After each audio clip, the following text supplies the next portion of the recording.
Hello दोस्तों, नमस्कार, प्रणाम। आप लोग के सामने हम लोग एक नाच पर का गीत प्रस्तुत कर रहे हैं। आप लोग लाइक, सब्सक्राइब एंड शेयर करिए हमारे चैनल को और कमेंट भी करिए। सुनिए तो बताइए कि हम लोग कैसा गा रहे हैं। अच्छा नहीं लग रहा है तो और अच्छा गाने की कोशिश करेंगे हम लोग। और हमारे चैनल में आप लोग का स्वागत है। अकेला जियरा डहता हो, अकेला जियरा डहता हो, अकेला जियरा। कोठा भी हमरे अटारी भी हमरे, कोठा भी हमरे अटारी भी हमरे।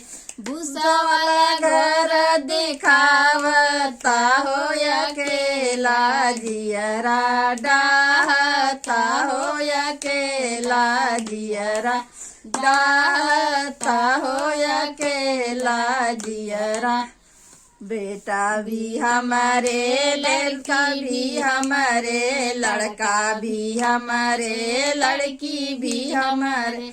बंदर का बच्चा घुमावता हो, अकेले जियरा डहता हो, अकेला जियरा डहता हो, अकेला जियरा। गेहूं भी हमारे, चावल भी हमारे, गेहूं भी हमारे, चावल भी हमारे।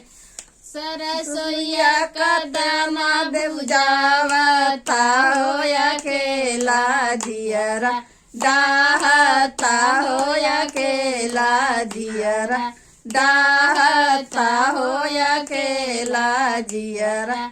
कोठा भी हमरे अटारी भी हमरे, कोठा भी हमरे अटारी भी हमरे। भूसा वाला घर दिखावता हो, अकेला जियरा डहता हो, अकेला जियरा डहता हो, अकेला जियरा।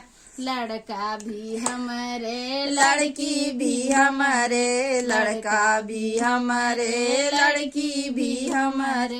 बंदर का बच्चा घुमावता हो, अकेला जियरा डहता हो, अकेला जियरा डहता हो, अकेला जियरा डहता हो, अकेला जियरा।